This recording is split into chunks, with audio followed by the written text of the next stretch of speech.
that yes, indeed, there was a confirmed fire reported late at 11:30 at night on the 14th of March. So, which is the intervening night of the 14th of March and the 15th of March. It took 2 hours to put out the fire. It was in a storeroom, and the storeroom had articles which the fire report says was stationery and other domestic items. It has now been the better part of 5 days.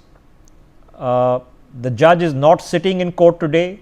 He is not available to any inquiries at his residence or any inquiries made through any other means.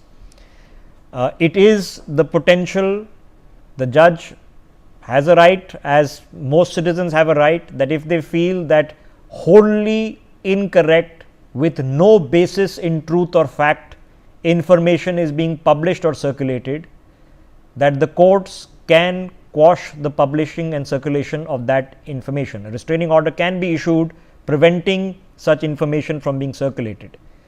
Speculation is a different matter, but responsible people who in the mainstream media and others who have to report on incidents that take place which are as complex as this and potentially as, I won't again use the word unprecedented, but rarest of rare occasions like this, we are better more than in a bit of a conundrum. You heard some straight speak from some individuals. Let's open this up. Tanuj Dixit is with us. Dinesh Jotwani is joining us with us. Both are Supreme Court advocates.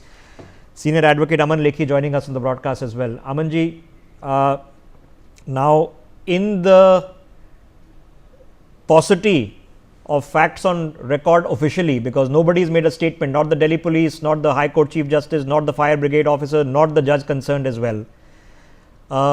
What can we hope for within this vacuum of public information right now, sir? Well, there is no vacuum of public information. The very fact that there is silence itself shows that it's adequately eloquent about the facts. If something like this is actually reported and this is scandalously wrong, there is no response to it, nor reaction, nor even an attempt to suggest that what is being stated is in fact incorrect, then whatever we are hearing should be presumed to be true. And if it's presumed to be true, this is a case which has brought disrepute to the entire system. It is both disgusting and absolutely disgraceful, clearly amounting to criminal offences, both under the Prevention of Corruption Act and other statutes, which show the systemic failure of our system, a culture of impunity, and some level of acceptance, more or less an exhaustion about these particular things, because the outrage that we expect when we confront situations like these is altogether absent. It's more or less like a daily occurrence with which we are used to, and we shrug it off like anything else. And that, in fact, is the real problem which we face. It's not so much the prosecution or the possibility of prosecution. It is our inability, in fact, willful refusal to in some way hold the office holders to account for criminality of this magnitude. Can the judge in question simply deny that he has no knowledge of such monies?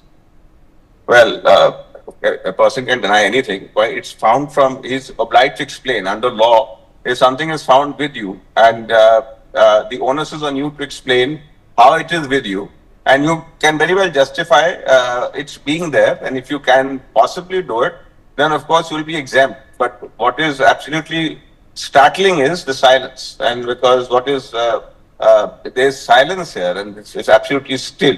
If supposing an accusation and an accusation as grave as this was wrongly made, the response should have been immediate, and the denial should have been absolutely convincing. Now there is neither response nor denial, and that itself shows that, as far as the accusation is concerned, the accusation is correct. Okay, Mr. Lekhi, we were discussing right now the Judges Protection Act. It exists for a reason. No civil person can, of course, sue a judge for the work that he has undertaken or in giving of a judgment. But what does it not cover? What parts of it does not cover? This is clearly outside. There is no question of protection here. First of all, it has been found in the house. This is quite clearly criminal misconduct, falls squarely within the definition of illicit benefit, which the statute says. This is money far in excess of known sources of income. It's clearly undue advantage. It's got nothing to do with the judicial function at all. It's just fortuitous that it's been recovered. The fact that it's been recovered fortuitously and by accident itself means that the attempt was actually concealment. You don't expect, nor is a judge's residence a place for keeping this kind of money. So there's no question of Judges Protection Act at all applying over here. what authority and who has the authority now to do something about it? Because Well, this is as far as the authority, this is judges are as much under the law as you or me. They are as much accountable as you or me too. And if the penal offence is prima facie shown, they're liable to be prosecuted. But I want to actually flag another issue, and that is a very important one here. One is holding the judges to account, and the other is the method which we actually adopt for doing it. And it is a conundrum that's because hesitation to actually leave it to the executive to prosecute, because the policing agency and the prosecution would actually involve the state and the government can then have a handle over the judiciary. We have to devise the means, and this has to be a collective endeavor of the bar, the bench, and everyone concerned with our judicial system to have a mechanism in place where, in some way, we insulate the judiciary from any kind of executive influence. At the same time, we have a mechanism which can actually hold the judges who are wrong to account. so a mechanism that can investigate but not necessarily go the CBI ED route is what you're saying. So CBI ED route, where there are discredited organizations today, and as I'm saying, this is constitutional economics, an aspirant constitution. This is allocation of resources. The point is that this is a conspicuous form of corruption, but corruption is also in very in concealed, inconspicuous, shrouded ways, which is endemic all around. Now, this is something we see in a rather stark fashion, and though we are responding.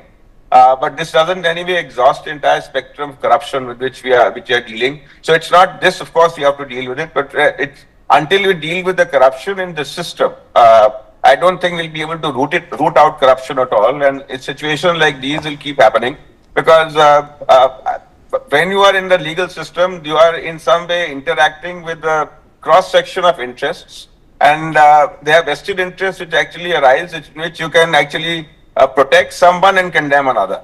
Mm-hmm. So when this choice is available as to who will be the fall guy, and some will be protected, others will not, then the system will operate not for the benefit of the system, but for the benefit of those some of those are involved in the system, and that is what we have to. Yeah, it's complicated. Out. But okay, before I let you go, so now can the Delhi police suo moto act on this and file a case, or do they have to wait for an order from the Supreme Court Chief Justice? There's no question of it.